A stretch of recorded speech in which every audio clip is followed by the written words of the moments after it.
चीज़ बयान करता चलूँ तो जो आजकल हमारे माशरे में मीडिया इस चीज़ को बहुत हाईलाइट कर रहे हैं, वो ये कि यूपी का सीएम योगी आदित्यनाथ के बारे में ये कि उसका बहन, सगी बहन, कहते हैं कि बहुत सादा ज़िंदगी गुजार रही है, फूल बेचकर और एक छोटे से दुकान पर कुछ चीज़ों को बेचकर ज़िंदगी गुजारती है। हाल इन थी कि वो योगी आदित्यनाथ सीएम की बहन होने की वजह से, तो अब वो लोग यानी मीडिया इस चीज़ को फैला रहे हैं कि देखो आप सीएम होना है तो ऐसे होना चाहिए। क्या यानी अपने रिश्तेदारों को मकाम और मनसब नहीं देते हैं, बल्कि उनके नज़दीक सब बराबर हैं।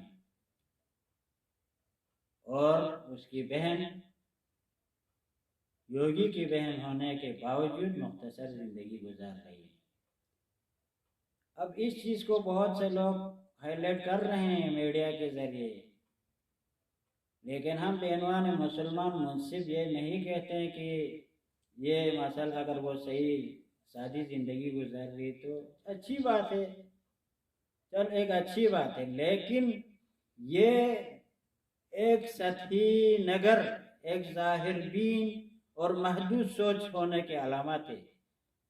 अगर इंसान पूरी तरह से दीनी मालूमात हासिल रखता हो तो हर चीज़ को गहरे तरीके से देखना शुरू करता है, तमाम पहलू को नज़र रखकर बात करता है।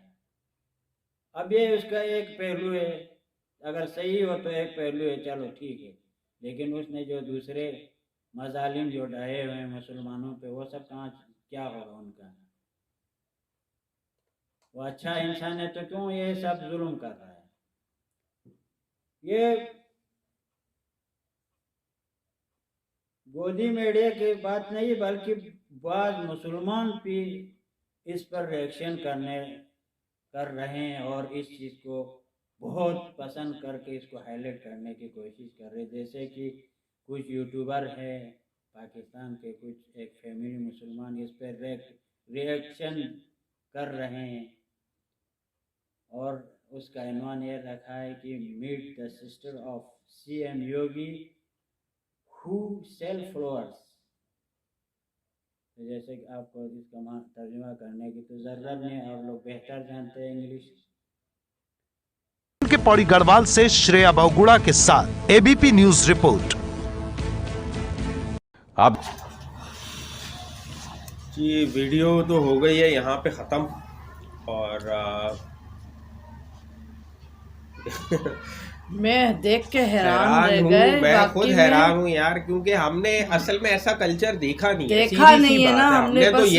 हमने उलट कल्चर देखा। उलट हमने तो वो देखा है कि एक दफा बंदा किसी पोजीशन पे आगे बैठ जाए, बाकी साथ पुश्ते उसकी तरक्की पे तरक्की, बस समझ जाओ कि उनके ऐश नहीं, पीछे वालों के ज्यादा ऐश हो रहे होते हैं। जायदाद बन रही है भाई, और क्या नाम है, प्रॉपर्टियां हो रही हैं, ये हो रहा है, घूमने फिरने, गाड़ियां आ गई, और उसके बाद कहीं पे कोई मसला है, एक फोन चला गया कि भाई मेरा ये बंदा है, इसका ये काम करो, और अगले उनके नाम से चल रहे होते हैं ना। फिर हाँ, फिर अपने उन नाम फिर को वो रास्ते में रोड पे भी चल रहे हैं, अगर गलत हरकतें कर रहे हैं, मिसाल के तौर पे ड्राइविंग लाइसेंस नहीं है और कुछ नहीं है, किसी ने रोक लिया, पुलिस वाले ने, ट्रैफिक वाले ने, उनको धमकियां, मैं फलाने का रिश्तेदार हूँ, फलाने का बेटा हूँ, तो वो बेचारा जो सामने वाला भी होता है वो अपनी नौकरी के डर से कहता है ठीक है भाई जाओ यार। सही बात। कोई जो कड़क हर दिमाग होते हैं वो रोक लेते हैं, वो कहते हैं बुला ले भाई, उनको देख लेते हैं हम कौन है वो।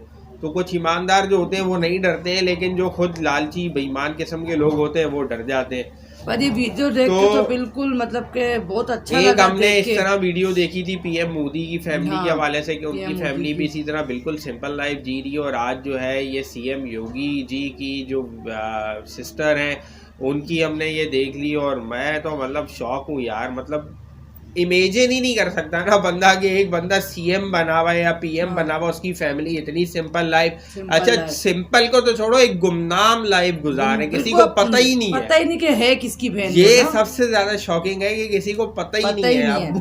अब्बू का तो वही एक्सपीरियंस है, अब्बू बताते हैं, अब्बू ने तो ऐसी लोगों के साथ प्रोटोकॉल ड्यूटीज भी की हुई हैं, गार्ड गनमैन की ड्यूटीज भी की हैं। तो अब्बू क्या कहते हैं? बिल्कुल जी, यहाँ का माहौल और यहाँ का माहौल बिल्कुल ही उलट है। हमारे यहाँ तो जो एक बार सियासतदान बन जाए तो पीछे से वो औलाद को भी तैयार कर रहा होता है, क्योंकि बाप दादा की जागीर है, मेरे बाद बेटे तुमने संभालना है, फिर उसके बाद उसने संभालना है। यहाँ चल रहा, आप बेखबर तो नहीं होंगे, आप भी दुनिया की खबरें रखते हैं, हमारे यहाँ देख ले। अच्छा अब्बू, एक सब बाप दादा से आ रहे हैं, भुट्टो गया तो फलाना, बेनजीर गया तो अभी बिलावल आ गया है, नवाज शरीफ को अड़ेका लगा हुआ है तो अभी मरियम कूदी हुई है, फिर उसके खामिंद कूदे हुए। अच्छा एक बात है अब्बू, देखें भारत में भी ऐसा नहीं है कि सारे ही पीएम सीएम जो हैं वो ऐसे ही होंगे, सारे तो देखो सही है। लेकिन एक बात है कि जैसे मिसाल अगर आती है ना, तो हम फिर इस चीज को ढूंढ रहे होते हैं कि यार हमें कोई मिसाल क्यों नजर नहीं आती अपने मुल्क में, चलो एक तो नजर आ जाए। तो मानने की बात है कि भारत भी पूरा ऐसा ही तो नहीं होगा जैसा ये सीएम साहब थे या मोदी साहब है, तो सारे सियासतदान तो ऐसे नहीं होंगे, लेकिन एक मिसाल के लिए तो है ना। हमारे यहाँ वो भी नहीं है ना, हमारे यहाँ तो कुछ भी नहीं है, हमारे यहाँ तो वो भी मिसाल के लिए भी कोई वो नहीं है यार। तो बस आप हज़रात ने देखा कि ये लोग कैसे इस पर रिएक्शन कर रहे हैं। उसमें एक रिएक्शन में से ये कि हमने ऐसे कल्चर कभी नहीं देखा। भाई इसलिए आपने ऐसे कल्चर नहीं देखा क्योंकि आप एक पहलू पे नज़र कर रहे हो। हमारे दीन इस्लाम में बहुत ऐसी मिसालें मौजूद हैं कि उनकी कोई गिनती नहीं। आप उन सब को हाईलाइट करने की कोशिश करो। आप मुसलमान हो, उन चीज़ पर रिएक्ट करो, उनको हाईलाइट करने की कोशिश करो। लेकिन ये कि जैसे कि आपने देखा है, इमाम सदा अलैहिस्सलाम भी फरमा रहे थे, जब इंसान दीन में स्पेशलिस्ट और बसीरत नहीं रखता तो वो दूसरों की तरफ माइल होता है। तो अगर ये चीज़ें जो ये रिएक्शन कर रहे हैं, चलो कोई अच्छी बात तो हम भी अच्छा कहते हैं, लेकिन सब पहलू को नज़र किए बगैर जो रिएक्शन कर रहे हैं, इसकी वजह से बहुत से लोग उसकी तरफ माइल हो जाएगा। तो इसका जो है जिम्मेदार आप लोग होंगे।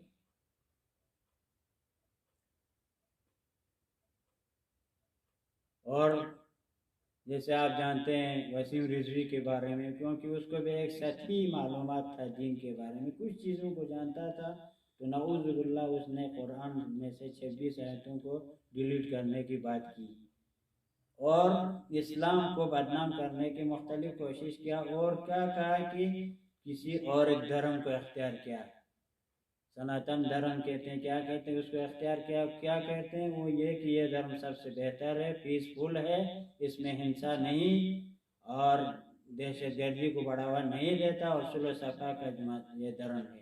अब लेकिन उस धर्म में भी बहुत से ऐसे लोग हैं जो हिंसा को बढ़ाने वाले भड़काऊ भाषण देते हैं और आपने ये सब मुलाहिजा किया होगा। लेकिन वसीम रिजवी एक सैयद होने की वजह से, एक ऊंचा मनसब और मर्तबा सैयद का होता है मकाम मुसलमानों में, उसको छोड़ के वो कहाँ चला गया?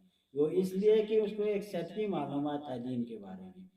तो इंसान अब जब सही तरीके से स्पेशलिस्ट नहीं होगा तो दूसरों की तरफ माइल हो जाते हैं, वो नादानिस्ता तौर पर उसको गुमराह करता है।